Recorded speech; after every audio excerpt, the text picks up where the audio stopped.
Hello students इस lecture में हम बात करेंगे लाला लाजपत राय जी के बारे में। लाला लाजपत राय जी जो हमारी फ्रीडम स्ट्रगल के एक इम्पोर्टेंट हीरो हैं। उन्होंने हमारी फ्रीडम स्ट्रगल के हर एक मोमेंट के समय में इम्पोर्टेंट कंट्रीब्यूशन किया है। तो उनके बारे में हम जानेंगे कि क्या क्या उनके इम्पोर्टेंट कंट्रीब्यूशन हैं और किस तरीके से उन्होंने कांग्रेस को ज्वाइन किया, या जो लाल बाल पाल की जो त्रिमूर्ति हुआ करती थी उनके द्वारा किस तरीके से फ्रीडम स्ट्रगल के समय में कंट्रीब्यूट किया, उसकी हम बात करेंगे। स्टूडेंट्स, लाला लाजपत राय जी जिनको बेसिकली लोयन ऑफ पंजाब या पंजाब केसरी के रूप से भी जाना जाता है। पंजाब केसरी नाम का आपने न्यूज़पेपर पढ़ा होगा, उसी पंजाब केसरी नाम का जो न्यूज़पेपर है उससे भी एसोसिएटेड हैं लाला लाजपत राय। बेसिकली स्टूडेंट्स, हमारे फ्रीडम स्ट्रगल के समय जो हमारे रिवॉल्यूशनरी एक्टिविस्ट होते हैं जिनकी एक तिकड़ी हुआ करती थी, त्रिमूर्ति हुआ करती थी, लाल बाल और पाल, जिसमें लाला लाजपत राय हैं, बाल गंगाधर तिलक हैं एंड विपिन चंद्र पाल हैं। तो विपिन चंद्र पाल हैं, बाल गंगाधर तिलक हैं, लाला लाजपत राय हैं, ये इनकी त्रिमूर्ति है जिसके बारे में आपने ज़रूर रीड किया होगा। अगर हम बात करें लाला लाजपत राय के जो इम्पोर्टेंट कंट्रीब्यूशन हैं हमारी फ्रीडम स्ट्रगल के समय में, तो स्टूडेंट्स ये इनिशियल फेज़ में जो हमारे दयानंद सरस्वती हैं जिनके द्वारा आर्य समाज की इस्टेब्लिशमेंट की गई, तो ये उनसे इन्फ्लुएंस हैं। वेदा जो हैं, जो वेद हैं, उनको ये हमारा इम्पोर्टेंट सोर्स ऑफ इंफॉर्मेशन मानते हैं। तो ये आर्य समाज से जुड़े रहे अपने स्कूल डेज के समय से ही, और इन्होंने आर्य समाज को प्रमोट करने के लिए काफ़ी इम्पोर्टेंट काम किया। जो प्रेजेंट समय में पंजाब और हरियाणा का जो रीजन है वहाँ पे इन्होंने आर्य समाज को प्रमोट किया। स्टूडेंट्स, जो डीएवी स्कूल हैं 1885 में जो इस्टेब्लिश की गई थी, तो इन्होंने लाहौर के अंदर जो डीएवी स्कूल हैं उनको यहाँ पे इस्टेब्लिश किया गया। तो डीएवी स्कूल की फुल फॉर्म क्या होती है इसके बारे में आप कमेंट सेक्शन के अंदर बताना। काफ़ी इंपॉर्टेंट स्कूल हैं जो रिवाइवलिस्ट मूवमेंट के थ्रू स्टार्ट की गई थी। स्टूडेंट्स, अगर हम बात करें लाला लाजपत राय जी के एज ए पॉलिटिकल कंट्रीब्यूशन की, तो इन्होंने 16 की जो उम्र है उस एज के अंदर इन्होंने कांग्रेस को ज्वाइन किया था 1881 के समय में।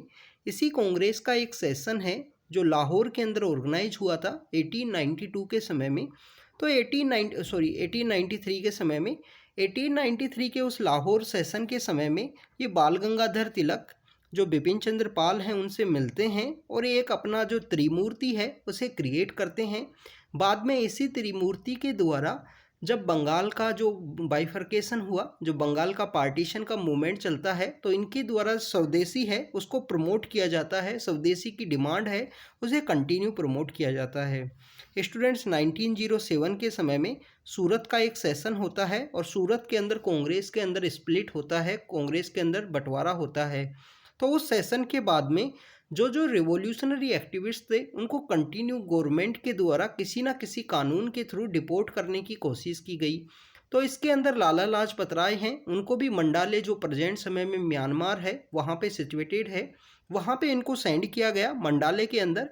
बट 1907 के अंदर ही 1907 के समय ही वो वापस आ गए, क्योंकि एविडेंस, लैक ऑफ एविडेंस की वजह से इनको वापस आना पड़ा। स्टूडेंट, जब वर्ल्ड वॉर का समय था तो वर्ल्ड वॉर के समय में लाला लाजपत राय हैं वो यूएसए गए थे, यूनाइटेड स्टेट ऑफ अमेरिका गए। वहाँ पे इन्होंने अपनी एक ऑर्गेनाइजेशन है उसको भी इस्टेब्लिश किया। ऑर्गेनाइजेशन के नाम की अगर हम बात करें, Indian home rule of America है जिसको इन्होंने इस्टेब्लिश किया। जो यूएसए की अथॉरिटीज़ हैं उनको अप्रोच किया, ब्रिटिश एट्रोसिटीज़ के बारे में बताया कि ब्रिटिश के द्वारा कैसे इंडिया के अंदर इनह्यूमन जो प्रैक्टिस हैं उनको किया गया है। इसके बाद में ये इंडिया के लिए रिटर्न करते हैं और इंडिया के लिए वापस आते ही 1920 का जो कांग्रेस का स्पेशल सेशन ऑर्गेनाइज किया गया था उसको इन्होंने प्रिसाइड किया है। 1920 का जो कांग्रेस का स्पेशल सेशन है जो कैलकाटा के अंदर ऑर्गेनाइज हुआ उसको इन्होंने ज्वाइन किया। और जो नॉन कोऑपरेशन मूवमेंट है, जो महात्मा गांधी का नॉन कोऑपरेशन मूवमेंट है, इसी सेशन से उसको इनिशिएट किया गया था। सर्वेंट ऑफ पीपल सोसाइटी इन्होंने इस्टेब्लिश की और इस सोसाइटी का एक माउथ पीस के रूप में पीपल नाम का जो न्यूज़पेपर है वो इनके द्वारा चलाया गया। स्टूडेंट्स, साइमन कमीशन के अगेंस्ट में ये मार्च कर रहे थे। नॉन वायलेंट मार्च था, साइमन गो बैक के नारे लगाए गए थे। एक पॉलिटिकल कमीशन है वो कॉन्स्टिट्यूट किया गया था, तो उसी के खिलाफ नारे लगाते हुए इनके ऊपर लाठीचार्ज की जाती है और इनकी डेथ हो जाती है। स्टूडेंट्स, इनकी डेथ का बदला लेने के लिए HSRA है, HSRA के द्वारा जो जॉन सॉन्डर्स हैं उनका मर्डर कर दिया जाता है। बेसिकली जो यहाँ पे ऑर्डर दिया गया था, लाठी चार्ज का जो ऑर्डर दिया गया था वो स्कॉट नाम के ऑफिसर हैं उनके द्वारा दिया गया था, बट मर्डर वहाँ पे जॉन सॉन्डर्स का हो जाता है वहाँ पे HSRA के द्वारा। अगर हम बात करें इनके इम्पोर्टेंट जो लिटरेरी सेक्टर में इनका इम्पोर्टेंट कॉन्ट्रीब्यूशन है, ट्राइब्यून के अंदर ये कॉन्ट्रीब्यूट करते थे, पीपल है, यंग इंडिया है, इन न्यूज़पेपर्स के अंदर इनके द्वारा कॉन्ट्रीब्यूट किया गया है।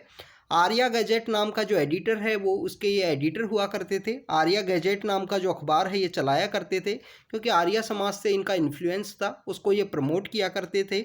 इसके अलावा इन्होंने जो मजनी है, शिवाजी हैं, श्री हरिकृष्णा हैं, और इसके अलावा गैरी बेल्डी हैं, इनकी जो बायोग्राफी है उनके बारे में इन्होंने लिखा है। इससे रिलेटेड जो क्वेश्चन है वो पूछा जा चुका है जो PCS के एग्ज़ाम होते हैं उसके अंदर में भी। और जो इनके इम्पोर्टेंट कंट्रीब्यूशन है जिसमें न्यूज़पेपर्स के रिलेटेड भी क्वेश्चन MP PCS के अंदर एक बार जो PCS के पेपर हैं उनके अंदर पूछा गया है। तो ये इम्पोर्टेंट हमारे लाला लाजपत राय जी के कुछ इम्पोर्टेंट कंट्रीब्यूशन थे जिन्होंने फ्रीडम स्ट्रगल के अंदर कंट्रीब्यूट किया और जिनको हम पंजाब केसरी के रूप से जानते हैं। तो स्टूडेंट्स, आप इसी तरीके से हम आपको अपडेट करते रहेंगे कंटिन्यू। तो thank you students, thank you very much.